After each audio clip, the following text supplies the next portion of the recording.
So hey friends, welcome back to our channel. So இன்னைக்கு இந்த வீடியோல எந்த ஒரு சூப்பரான ஒரு விண்டேஜ் கண்டென்ட் உங்களுக்கு எட்டு வந்திருக்கேன்னு பார்த்தீங்கன்னா ஸோ D250 வந்து வீடியோ போட்டிருப்பேன் ரிவ்யூ வந்து. ஸோ அதில் நான் வந்து உங்களுக்கு சொல்லியிருந்தேன் இதை பற்றின ஒரு சூப்பரான ஒரு கலெக்ஷன் வந்து ஒரு ப்ரோ வந்து வச்சுருக்காரு நம்ம ஊரில் வந்து. ஸோ அதோட எல்லா வண்டியுமே நான் உங்களுக்கு ஒரு தனி வீடியோவில் எட்டு வரேன்னு உங்களுக்கு அந்த வீடியோலேயே வந்து சொல்லியிருந்தேன். ஸோ அப்படிப்பட்ட ஒரு கண்டென்ட் தான் நான் இன்றைக்கி உங்களுக்காக எட்டு வந்திருக்கேன்.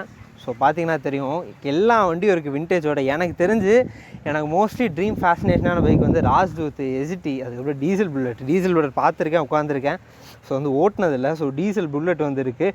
ஸோ இது எல்லாத்துலேயுமே டிஃப்ரெண்ட் மெக்கானிசம், டிஃப்ரெண்ட் வெஹிக்கிள்ஸ் எல்லாமே different.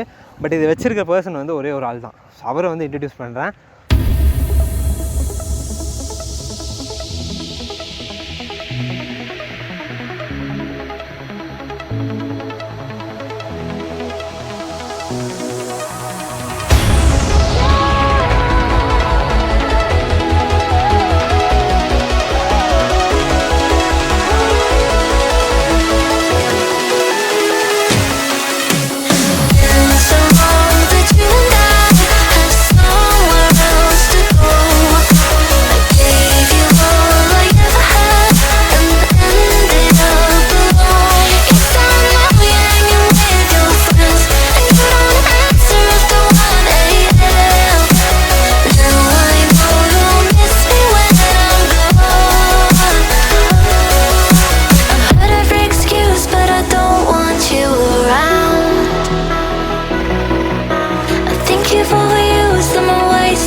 So mister Muthukumar bro வந்து நம்ம கூட இருக்கார்.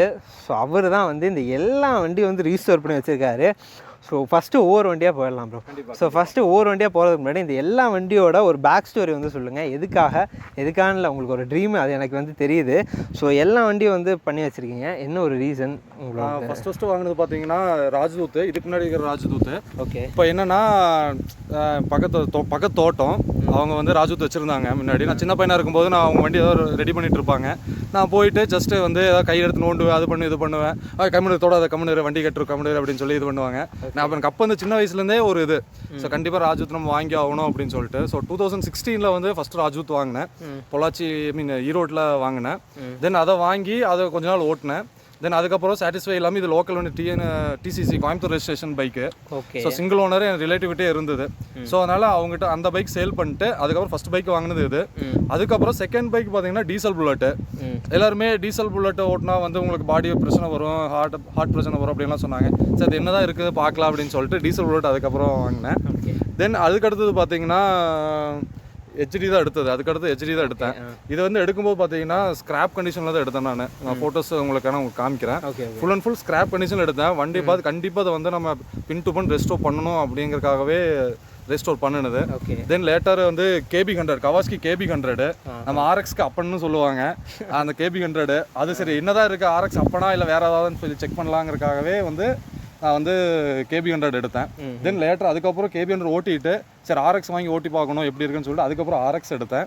தென் அதுக்கப்புறம் 1972 மாடல் பெட்ரோல் புல்லட் இருக்குது, 1990 மாடல் பெட்ரோல் புல்லட் இருக்குது. அது இங்கே இல்லை, மாமனார் வெளியே ஓட்டுறாங்கன்னு சொல்லி. ஆமாம். ஏன்னா அது நிறுத்தி வச்சிருந்தோம்னா இது எந்த பைக்கும் பார்த்தீங்கன்னா வீக்லி ஒன்ஸ் தான் எல்லா பைக்கும் எடுக்கிறேன். ஸோ அதை வந்து அப்படி நிறுத்தி வச்சிருந்தோம்னா வந்து இன்ஜின் கண்டிப்பாக ஸ்பாயில் ஆயிரும். ஸோ அதனால் வந்து அவங்க ஓட்டிகிட்டு இருக்காங்க, மாமனாரும் மச்சாவும் ஓட்டிகிட்டு இருக்காங்க. அது 1 வீக் டைம் இருந்தால் அதை எடுத்துகிட்டு வந்துருக்கலாம். Lost myself, now I'm fully disguised. My heart got bruised up, so I put it on ice. Been told that I wouldn't make it in this life, but now all of you see there's so much room for me. And I know you think I still can take advantage, and you always took my humbleness for granted. இது பார்த்தீங்கன்னா உங்களுக்கு 1982 model HD classic D250. இது ஃபுல்லாக been to bin restore பண்ணியாச்சு. Book current பண்ணிட்டேன். ஃபுல்லாக நிறைய செலவு பண்ணி ஃபுல்லாமே கரண்ட் பண்ணிட்டேன். 250cc பைக் இது. அதை சொல்கிறதா? சரி, இந்த பைக்கு நான் வந்து பைக் எடுத்தது ஸ்க்ராப் கண்டிஷன்லேயே வந்து நான் 30,000 பக்கம் கொடுத்து எடுத்தேன். தென் புக்கு கரண்ட் பண்ணுறதுக்கு ஒரு 30,000 ஆயிடுச்சு. தென் பெயிண்டிங்க்கு எனக்கு ஓவராலாக பார்க்கும்போது எல்லாமே நான் ஒரு இதுக்கு இன்ஜின் ஆயில் வாங்கினதுலேருந்து, கேபிள் வாங்கினதுலேருந்து, கீ செட் வாங்கினதுலேருந்து எல்லாமே பார்க்கும்போது பார்த்தீங்கன்னா எனக்கு அரௌண்டு 1.6 lakhs வந்துருச்சு. ஃபுல் அண்ட் ஃபுல் இதை வந்து ஆன் ரோடு கொண்டு வந்து ஓட்டுறக்கு, கரண்ட் பண்ணி ஓட்டுறக்கு 1.6 lakhs ஆயிடுச்சு. தென் அடுத்த பைக்கு பார்த்தீங்கன்னா டீசல் புல்லட்டு. டீசல் புல்லட்டுனாலும் உங்களுக்கு பார்த்தீங்கன்னா இது வந்து ஓல்டு லெவலில் டீசல் பவர்டு பைக்குன்னு பார்த்தா இந்த ராயல் என்ஃபீல்டு டீசல் புல்லட்டு தான். இது வந்து company diesel. Actually diesel bullet வரும்போதே பார்த்தீங்கன்னா உங்களுக்கு 2 டைப்பாக இருந்தது. பெட்ரோல் புல்லட்டாக டீசல் புல்லட்டாக மாற்றினாங்க. என்னென்னா லம்பாடி இன்ஜின் போட்டு மாற்றினாங்க, கிரீவ்ஸ் இன்ஜின்ஸ் போட்டு மாற்றினாங்க. இது வந்து கம்பெனியே ராயல் என்ஃபீல்டே வந்து மேனுஃபேக்சர் பண்ணது டீசல் இன்ஜினு. இது வந்து 6.5 bhp இருக்குது. தென் இது பார்த்தீங்கன்னா உங்களுக்கு கிட்ட வாங்களேன், இது கிக்கர் ராடு. இது வந்து நியூட்ரல் ஃபைண்டர். எந்த வண்டியிலையுமே வந்து நியூட்ரல் ஃபைண்டர் இருக்காது. ராயல் என்ஃபீல்டில் மட்டும்தான் பெட்ரோல் ஆகட்டும் டீசல் ஆகட்டும் நியூட்ரல் ஃபைண்டர் இருக்குது. தென் அது வந்து கியர் ராடு. தென் நீங்கள் யோசிக்கலாம் எங்கே பிரேக் இல்லை அப்படிங்களா? இது ஸ்பெஷாலிட்டி என்னென்னா லெஃப்ட் சைடு பிரேக் இருக்குது. லெஃப்ட் சைடு தான் பிரேக்கு. இந்த பைக் ஓட்ட தெரிஞ்சவங்க தான் ஈஸியாக ஓட்ட முடியும், கண்ட்ரோல் பண்ண முடியும். சும்மா நம்ம எடுத்து ஓட்டணும்னா கண்டிப்பாக வந்து கண்ட்ரோல் மிஸ் ஆயிரும். பிரேக்கு பதிலாக கியரை பிடிச்சி அமுத்திட்டு இருப்பீங்க. தென் அடுத்தது பார்த்தீங்கன்னா மை ஃபேவரட் பைக்கு ராஜ்தூத். இது வந்து இல்லை, அது இல்லை, அது வந்து மேட்ச்லெஸ் புல்லட்னு சொல்லுவாங்க. அது 1930s வந்த புல்லட். அது அந்த புல்லட்டும் என் ரிலேட்டிவ் இருக்குது, அந்த புல்லட் இருக்குது. பட் அவர் காமிக்க தான் மாட்டார். இது வந்து 86 மாடலு, கோயம்புத்தூர் ரெஜிஸ்ட்ரேஷன். இது டீசல் புல்லட் பார்த்தீங்கன்னா சொல்ல போனால் 39 திருப்பூர் ரெஜிஸ்ட்ரேஷனு. இது வந்து 175cc 3 gear டிரைவன் பைக்கு.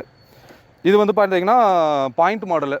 இது வந்து சிடியும் பண்ணலாம், பட் இது வந்து பாயிண்ட்லேயே இருக்குது. பாயிண்டில் வந்து உங்களுக்கு பீட்டும் அந்த வண்டி சவுண்டு, இன்ஜின், அந்த எக்ஸாஸ்ட் சவுண்டெல்லாம் நல்லா பெர்ஃபெக்டாக இருக்கும். தென் அடுத்தது பார்த்தீங்கன்னா கவாஸ்கியில் ஒரு காம்படிட்டர், ஆர்எக்ஸ் எமகாக்கு காம்படிட்டராக விட்ட பைக்கு கவாஸ்கி KB100. இது KB100 2 வேரியன்ட் விட்டுருக்காங்க. KB100 விட்டுருக்காங்க, KB125 விட்டுருக்காங்க. இது வந்து எலக்ட்ரானிக் தான், CDI தான். இது பார்த்தீங்கன்னா 100cc பைக்கு, BHP 10 bhp. என்ன சொல்கிறது, உங்களுக்கு வந்து ஆர்எக்ஸுக்கு அப்பன்னு சொல்லுவாங்க. ஏன்னா இது வந்து உங்களுக்கு ரீடு வால்வு. அது வந்து ஆர்எக்ஸ் பார்த்தீங்கன்னா ரோட்டரி வால்வு வரும். இது ரீடு வால்வு. ரீடு வால்வு வந்து உங்களுக்கு ஸ்ட்ரெச் நல்லா போகும். இனிஷியல் பிக்கப் வந்து உங்களுக்கு ஆர்எக்ஸோட கம்பேர் பண்ணும்போது கம்மியாக இருந்தாலும் ஸ்ட்ரெச்சில் பார்த்தீங்கன்னா இது பீட் பண்ணிடும். RX 100 கிட்ட வர முடியாது. தென் இது பார்த்தீங்கன்னா இதுலேயே பார்த்தீங்கன்னா அப்போவே அந்த 1990s மாடலு 86 மேனுஃபேக்சர் ஸ்டார்ட் பண்ணியிருக்காங்க. அப்போவே பார்த்தீங்கன்னா உங்களுக்கு வந்து இங்கே வாங்களேன் ஸ்பீடோமீட்டர், டேக்கோமீட்டர் கொடுத்துருக்காங்க. தென் இங்கே வந்து RPM மீட்டர் கொடுத்துருக்காங்க, ஃபியூயல் காஜ் கொடுத்துருக்காங்க. 1990s அதுக்கு முன்னாடி இருக்கிறதுலேயே அது கொடுத்துட்டாங்க. இன்ஜின் கில் ஸ்விட்ச் கொடுத்துட்டாங்க. இன்ஜின் கில் ஸ்விட்ச் வந்து இதில் கொடுத்துருக்காங்க. தென் அடுத்தது பார்த்தீங்கன்னா RX 135. இதை பற்றி சொல்லணும்னு அவசியமே இல்லை, எல்லாத்துக்குமே தெரியும், ஊருக்கே தெரியும். இதுவும் பார்த்தீங்கன்னா லோக்கல் TN 39 ரெஜிஸ்டர்டு. தென் இது வந்து HD சேம் இன்னொரு எனக்கு இன்னொரு பைக். இது பார்த்தீங்கன்னா நான் மகாராஷ்டிராவிலேருந்து வாங்கியிருந்தேன். வாங்கி இன்ஜின் ஒர்க்கு எல்லாமே பண்ணி வச்சுருக்கேன். இன்னும் பெயிண்டிங் பண்ணல, பெயிண்டிங் பண்ணணும். வியூவர்ஸ், இதை நான் சேல் பண்ணலாங்கிற ஐடியாவில் இருக்கேன். உங்களுக்கு ஏதாவது சேல் பண்ணணும் அப்படின்னா பிரதர் காண்டாக்ட் பண்ணுங்கள். பைக் வேணும் அப்படின்னா காண்டாக்ட் பண்ணுங்கள். ரீசனபுளாக ப்ரைஸில் வாங்கிக்கலாம். ஓகே, நம்ம இதை ஸ்டார்ட் பண்ணுறதை பார்க்கலாம். பார்த்துக்கிறீங்களா? இது ஸ்டார்ட் பண்ணுறது பார்க்கலாம். அப்போது ஜஸ்ட் நம்ம இது ப்ரெஸ் பண்ணி பின்னாடி தள்ளணும். தென் கிக்கிங்கு. ஸோ நம்ம வந்து பம்ப் பண்ணி தான் இது ஸ்டார்ட் பண்ணணும்.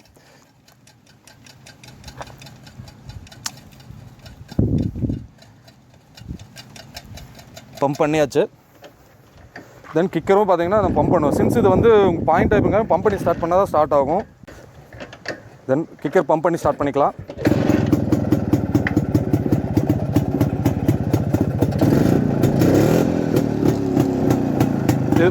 இது பார்த்தீங்கன்னா சைலன்சர் கோர் போட்டிருக்கேன். அதனால் உங்களுக்கு வந்து அந்த பீட்டை வந்து அவ்வளோ கிளியராக இல்லை. உங்களுக்கு கோர் ரிமூவ் பண்ணிட்டு இன்னும் ஸ்லோ ஸ்பீட் கொஞ்சம் கம்மி பண்ணோம்னா உங்களுக்கு இன்னுமே வந்து சவுண்ட் பீட் நல்லா கேட்கும்.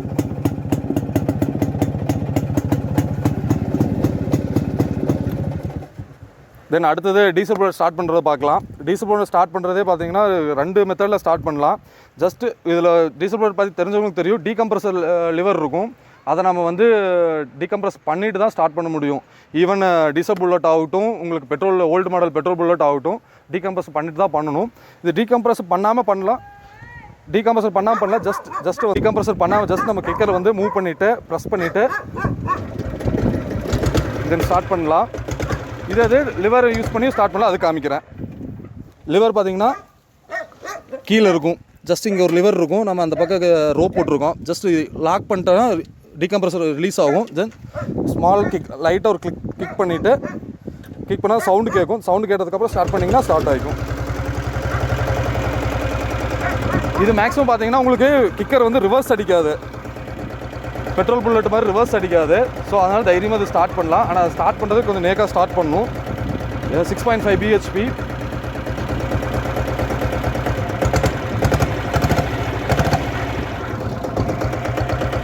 மெயினாக டீசல் புல்லட் ஏன் ஸ்டாப் பண்ணிட்டாங்கன்னா இந்த எக்ஸாஸ்ட் தான் பார்த்தீங்களா உங்களுக்கு ஃபுல்லாக பிளாக் ஸ்மோக் வரும். ஸோ அதனாலே அந்த எமிஷன் ப்ராப்ளத்துக்காகவே வந்து இந்த வண்டியை ஸ்டாப் பண்ணிட்டாங்க.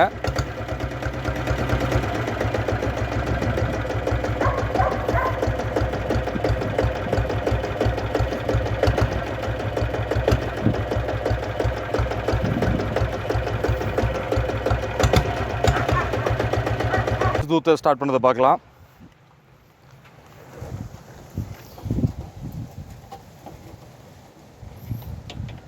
இதான் ரிவர்ஸ் அடிக்கும், நல்லா அடிக்கும் ரிவர்ஸ். ஆமாம், ராஜூத்துக்கு பார்த்தீங்கன்னா மெயினாக அது கீ தான், ஸ்பெஷாலிட்டியே பார்த்தீங்கன்னா கீ தான். பார்த்தீங்கன்னா ஜஸ்ட் ஒரு ஆணி மாதிரி தான் இருக்கும். பார்த்தீங்க இதுதான் கீ, ராஜூத்துக்கு இதான் கீ. ஜஸ்ட் நம்ம இன்சர்ட் பண்ணிவிட்டு தென் டேர்ன் பண்ணால் ஓகே. இதான் ஸ்டார்ட்டு. ஹெட்லைட்டுக்கு இது இருக்கும். நான் ஹெட்லைட்டுக்கு இது வைக்கல, ஆணுக்கு மட்டும் தான் வச்சுருக்கேன். ஹெட்லைட் நான் இங்கே வச்சுட்டேன், மாடிஃபை பண்ணி இங்கே வச்சுருக்கேன். ஸோ ஜஸ்ட் கீ இது வந்து கீ தொலைஞ்சாலும் ஒன்றும் பிரச்சனையே இல்லை. ஒரு ஆணி எடுத்து உள்ள அடிச்சோம்னா ஸ்டார்ட் ஆகிக்கும். சீக்கிரம் தெஃப்ட் ஆகிற வண்டி இதுதான், தெஃப்ட் ஆகிட்டு இருந்தது நம்ம அந்த காலத்தில். தென் ஸ்டார்ட் பண்ணுறது பார்க்கலாம். ஜஸ்ட் இது வந்து எல்லாமே லெஃப்ட் சைடு தான், கிக்கரும் லெஃப்ட் சைடு, கீர் ராடு லெஃப்ட் சைடு. ஜஸ்ட் நான் வந்து இது சின்ஸ் பாயிண்ட் டைப்புங்காடி பம்ப் பண்ணி தான் ஸ்டார்ட் பண்ணணும்.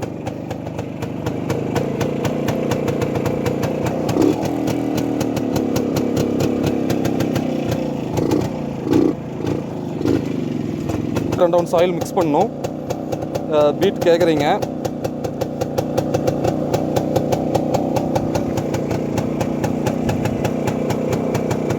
One 175 cc 3 gear டிரைவனு.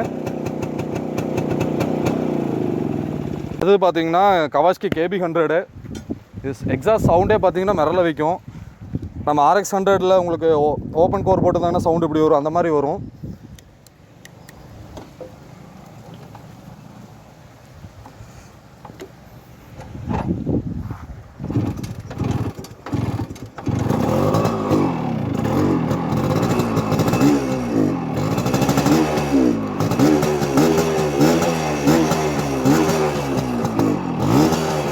Exhaust sound பார்த்தீங்கன்னா உங்களுக்கு அப்படியே மிரள வைக்கும். ரன்னிங்லலாம் நீங்கள் 60க்கு மேலே போயிட்டீங்கன்னா யாரும் உங்களுக்கு எல்லோரும் உங்களை தான் பார்ப்பாங்க.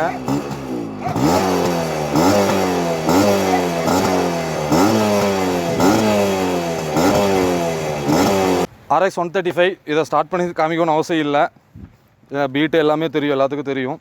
அடுத்தது இது HD. இதில் பார்த்தீங்கன்னா உங்களுக்கு புல்லட் கார்பரேட்டர் போட்டிருக்கேன். HD ஒரு ஒரிஜினல் கார்பரேட்டர் இல்லை, அது ஃபுல்லாக இத்து போயிடுச்சு. ஸோ அதனால் வந்து புல்லட் கார்பரேட்டர் பழசு போட்டிருக்கேன். ஸோ இதில் வந்து நம்ம பம்ப் பண்ணணும்னு அவசியம் இல்லை, ஜஸ்ட் சோக் லிவரை போட்டு நம்ம ஸ்டார்ட் பண்ணிக்கலாம்.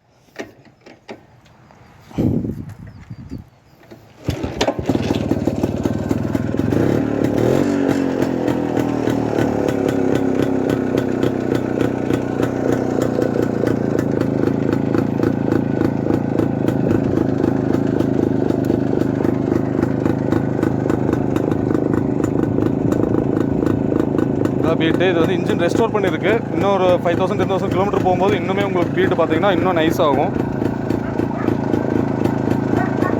ஸோ எஸ்கேஷ் இந்த வண்டியெல்லாம் தான் இவரோட கலெக்ஷன்ஸு. ஸோ இன்றைக்கி வந்து கொஞ்சம் அர்ஜென்ட்டாக வந்து எடுத்துட்டோம். ஸோ ப்ரோ வந்து நெக்ஸ்ட் வீக் வந்துருந்தீங்கன்னா எல்லா வண்டியும் எடுத்துருக்கலாம் அப்படின்னு சொல்லியிருந்தாரு. நான் டைம் கிடைக்கும்போது வரேன் ப்ரோ, வந்து வந்து எல்லா வண்டி கூட தனியாக பண்ணி. ஸோ அதோட அந்த கிளாசிக் D350, இந்த D350 இதோட ரிவ்யூலாம் தனியாக நம்ம சேனலில் வந்துருச்சு ஆல்ரெடி. அது வந்து நீங்கள் வந்து செக் பண்ணி பார்க்கலாம். So bro thank you very much. Thank you.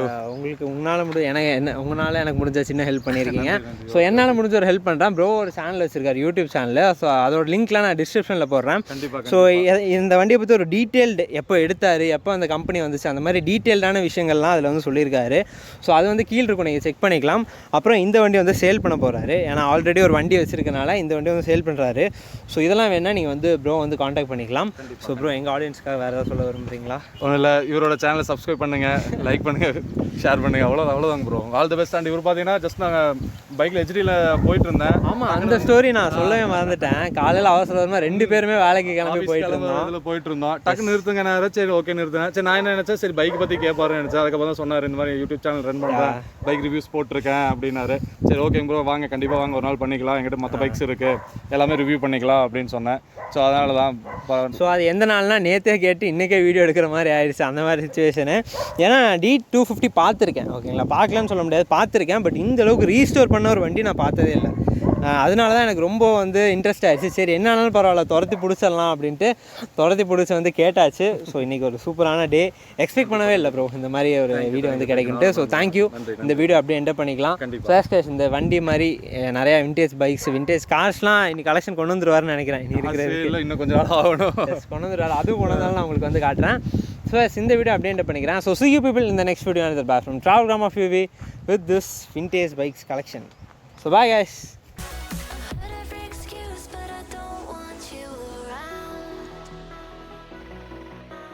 Think you've overused them away.